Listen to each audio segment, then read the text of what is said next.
Më dëgjoni, unë do t'ju thoja që me sinqeritet, nëse beson dhe e sjell tek Zoti atë që ti kërkon nga Zoti, Zoti Perëndi do t'i përgjigjet lutjes tënde. Fjala e Zotit thot ai është besnik. Në fakt, nëse ne lexojmë fjalën e Zotit, ne shohim shumë qartë atë që Perëndia thot. Po të kishit besim, thot, sa një kokër sinapi, e do të mund t'i thonit këtij mani, shkullu me gjithë rrënjë dhe mbillu në det, ai do t'ju bindej. Kto kanë qenë vargje që pothuajse tashmë për një vit në kishën tonë kanë qenë çdo të premte. Dhe ne kërkojmë në fakt që t'jemi njerëzit e besimit. Më dëgjoni, miqtë e mi dashur, bi dhe bija, mysafirë që keni ardhur. Besimi është e vetmja gjë që mund të vendosë në lëvizje qiellin. Besimi në emrin Jezus është i vetmi mekanizëm që një njeri i shpëtuar, një person që e ka Jezusin Zot, ka nevojë të përdorë. Ne nuk kemi nevojë të përdorim as zgjuarsinë, as turtësinë tonë, as fuqinë tonë. Ne duhet të kërkojmë Zotit që ne të kemi besim dhe ta përdorim këtë besim duke përdorur emrin e Jezus Krishtit. Dhe fjala e Zotit thot, ajo e cila është totalisht e pamundur, që të mbillet një man në det. Fjala e Zotit premton do të ndodhë. Ajo për cilën ti ke ndruar prej shumë kohësh. Unë të premtoj në emrin Jezus, nëse ti do të lutesh, nëse ti do t'ja kërkosh Zotit, Perëndia do t'i përgjigjet asaj. Më dëgjoni, unë kam dëshirë të ndaj sonte një mesazh që në fakt në zemrën time ka kohë që është duke folur. Fakt ka vite që flet. Dhe unë këtë gjë dua ta ndaj me ju, jo për herë të parë, po për herë të disat. Sepse ky mesazh është mesazhi i fjalës, është mesazhi i fuqisë, të vërtetës të asaj që Krishti bëri. Zoti Perëndi nuk është një Zot ndëshkimit. Ai nuk ka ardhur për të ndëshkuar ty, ka mbaruar koha e ndëshkimit. Shumë njerëz largohen larg Zotit. Në fakt, ka njerëz të cilët kishën e shikojnë si një vend jo shumë të rehatshëm, jo shumë të përshtatshëm. Duket sikur është një vend sikur njerëzit kërkojnë Perëndia të vendosë në tifus në një kuti konservet. Aty brenda njerëz që nuk kanë mundësi për të lëvizur, njerëz që nuk kanë më zgjidhje në jetën e tyre. Por në fakt fjala e Perëndisë thotë që me Krishtin ne kemi lirinë e vërtetë. Dhe unë po ju them çdo person i cili nuk është në Krishtin, në fakt nuk është i lirë. Dhe kisha nuk është vendi i konservimit. Kisha është vendi i lirisë që vjen nëpërmjet Jezus Krishtit. A mund të kem një haleluja? Fjala e Zotit tek Gjoni kapitulli 3 vargu 17-18 thotë kështu: se Perëndia nuk e dërgoi birin e vet në botë, që ta dënoi botën, por që bota të shpëtohet prej tij. Ai që beson nuk do të dënohet, por ai që nuk beson tashmë është i dënuar, sepse nuk ka besuar në emrin e birit të vetëmëlindur të Perëndisë. Fjala e Perëndisë thotë Krishti nuk ka ardhur për të dënuar. Në fakt njerëzit të cilët janë pa Zotin janë të dënuar, nuk kanë nevojë për një dënim tjetër. Shumë herë ne njerëzit kërkojmë që Zoti të jetë një person ashtu si ne na pëlqen. Dhe në fakt me dhimbje duhet të them që ne predikuesit shumë herë nëpërmjet predikimeve tona ndërtojmë një lloj figure për Perëndin, ku i mbajmë njerëzit larg Perëndisë, si një person i cili në fakt mezi po pret që ai të hakmerret kundër njerëzve, mezi po pret të takojë një njeri që ai t'i bjerë pas kokës. Edhe mundohemi, dhe kjo gjë në fakt e bën njerëzit që qëndrojnë larg Perëndisë. Zoti kur nuk do të bëhet pavarësisht nga predikimi im. Zoti kur nuk do të bëhet pavarësisht nga mendimi yt, ashtu si dua unë dhe ashtu si mendon ti. Shumë kohë më përpara, një shkencëtar vendosi dhe tha, unë do ta bëj peshkun të lozë syrin. Edhe mori një akuarium të vogël, i vendosi disa drita dhe e mori peshkun me anë të dritave dhe e drejtoi drejt vetes. Edhe filloi duke ja bërë peshkut peshku. Vazhdoi tërë ditën duke bërë të njëjtën gjë. Nga dreka merruria dhe i thot asistentit, të lutem, thot, hajde këtu, rri këtu përpara këtij akvariumit dhe bëj vetëm këtë gjë. Edhe mirë, fillon tak, ky shkon han buk, kthehet dhe kur kthehet, vjen dhe shikon këtë asistentin duke bërë.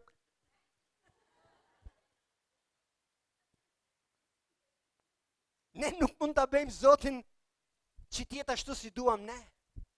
Por unë po ju premtoj diçka, nëse ne do të qëndrojmë me Zotin, ne do të bëhemi ashtu si don ai.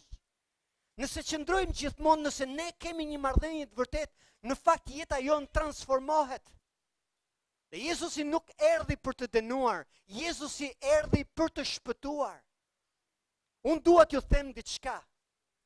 Nëse duam të dim të vërtetën e asaj që Perëndia thot në fjalën e tij, ne duhet të kthehemi atje ku në fakt problemi filloi në këtë botë.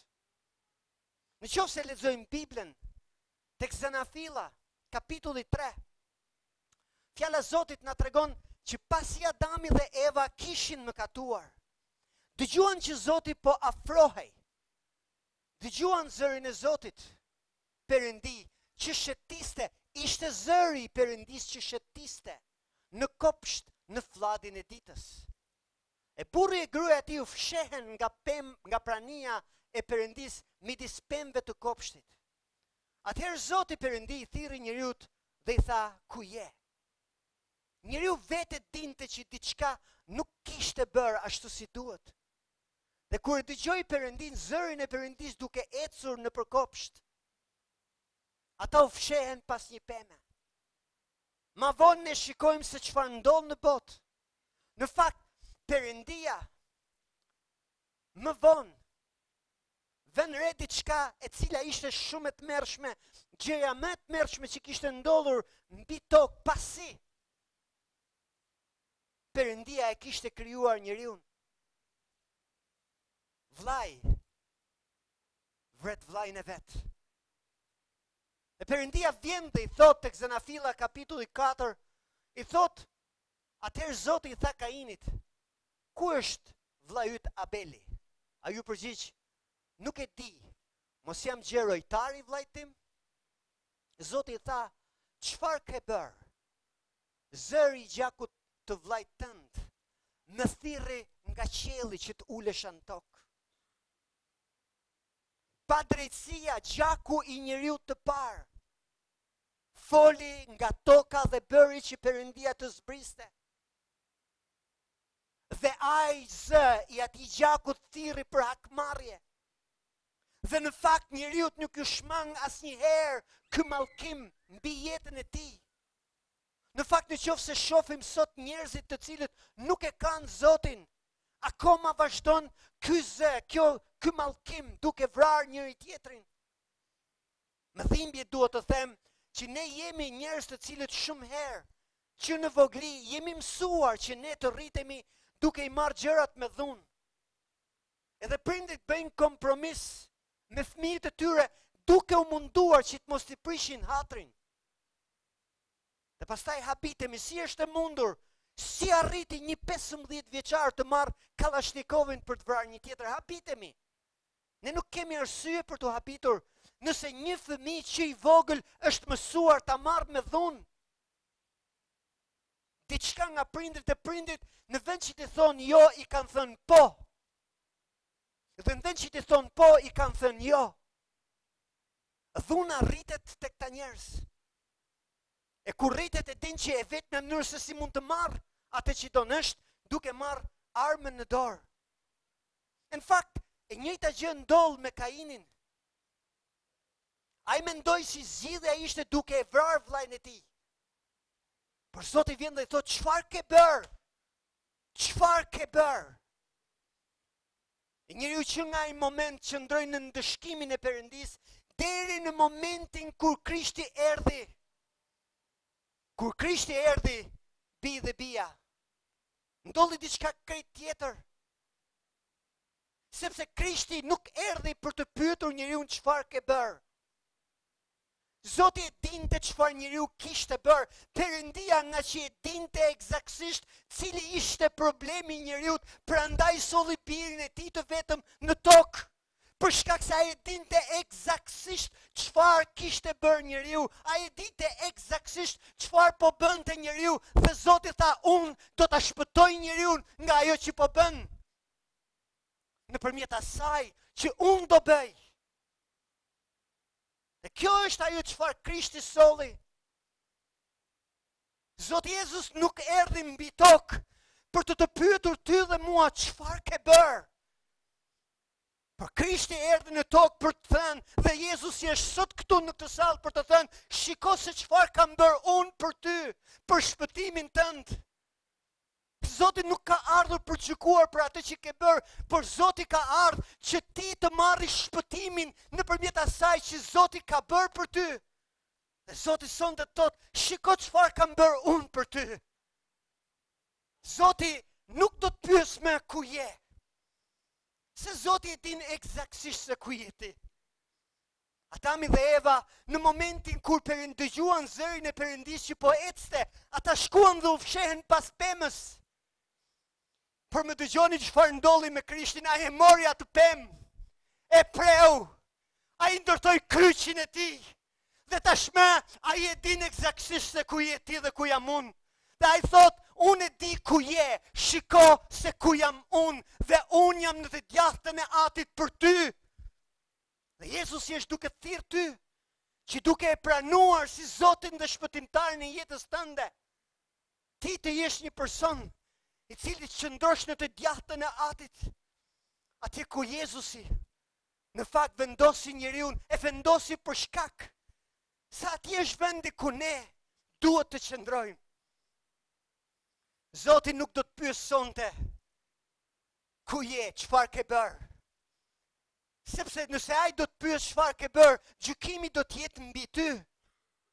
Nëse do të pyes ku je, përsëri gjykimi do të jetë mbi ty. Po fjala e Zotit thotë Jezusi nuk erdhi për të gjykuar, ai erdhi për të shpëtuar. Dhe sonte ai ka ardhur për të shpëtuar ty, ai ka ardhur sonte që të sjellë shpëtimin në jetën tënde. Perëndia e pyeti Kainin, ku është vllai yt? Në fakt, unë dua të them sonte ty, ai nuk është sonte këtu për të pyetur ty, ku është vllai yt? Por ai thot, më gjej mua, dhe unë do të gjej vllain tënd gjithashtu. Zoti Perëndi nuk ka ardhur sonte të pyes ty, se nëpërmjet pyetjeve gjithmonë një gjykim do të bjerë mbi njeriu. Por Zoti Jezus thot, nëse më ke gjetur mua, unë do të gjej vllain tënd, unë do të gjej prindrit e tu, unë do të gjej miqtë e tu, unë do të gjej familjen tënde, unë do të jem ai që do të gjej, por më gjej mua në fillim. Unë dua të të inkurajoj sonte me anën e këtij mesazhit, që Zoti Perëndi flet qartë. Ai thot se Perëndia nuk e dërgoi birin e tij të vetëm lindur që të dënoj, por erdhi që të shpëtoj. Dhe nëse fjala e Zotit i thot Abelit, Perëndia i thot Kainit, zgjakuj vllait tënd, thret për hakmarrje. Sot është një gjak tjetër që fjala e Perëndis tek Hebrejt, kapitulli 12:24 thot, dhe Jezusi ndërmjetësit të beslidhjes së re, dhe gjakut të spërkatjes që flet më mirë se gjaku i Abelit. Gjaku i Abelit e thriti Zotin mbi tokë me hakmarrje. Për të vendosur drejtësi, gjaku i Krishtit thot, unë e kam vendosur drejtësinë, dhe kushdo që më pranon mua, kjo spërkatje gjaku do të bëj ty të drejtë, do të bëj ty të denjë, do të bëj ty birin e Perëndisë së gjithëpërshtetshëm. A mund të kem një duar trokitje Zotit fort të gjithë? Unë besoj se fjala e Perëndisë është fjala ku secili gjen të vërtetën që Perëndia ka për ne. Mik i dashur, nëse ke ardhur për herë të parë sonte në këtë takim, kushdo që mund ta dëgjoj këtë mesazh, Zoti nuk do të pyes sonte ku je. Ai e din se ku je ti. Në fakt Zoti ka ardhur të shpëtoj ty nga vendi ku ti je. Jezusi erdhi për të shpëtuar nga vendi ku ti je. Perëndia nuk do të vijë sonte për të pyetur çfarë ke bërë. Pra ai do të vijë dhe të thotë, shiko çfarë kam bërë unë për ty. Jezusi, atë pemë që të fshihte ty nga prania e Zotit, e preu. Ti nuk mund të fshihesh më pas pemës, sepse ajo pemë ka ndërtuar kryqin e vërtet, ku Krishti është kryqëzuar. Dhe tashmë, ajo çfarë Krishti bëri, është shpëtim i yti. Unë dua të të inkurajoj sonte që ti ta pranosh Jezusin. Të pranosh Jezusin si Zotin dhe shpëtimtarin e jetës tënde, jo për shkak se ndoshta mua do të më pëlqente, patjetër. Mua më pëlqen, unë dua që ti sonte ta pranosh Krishtin. Amen. Por unë dua që ti nëpërmjet këtij pranimit, në fakt, ti të marrësh jetën e përjetshme.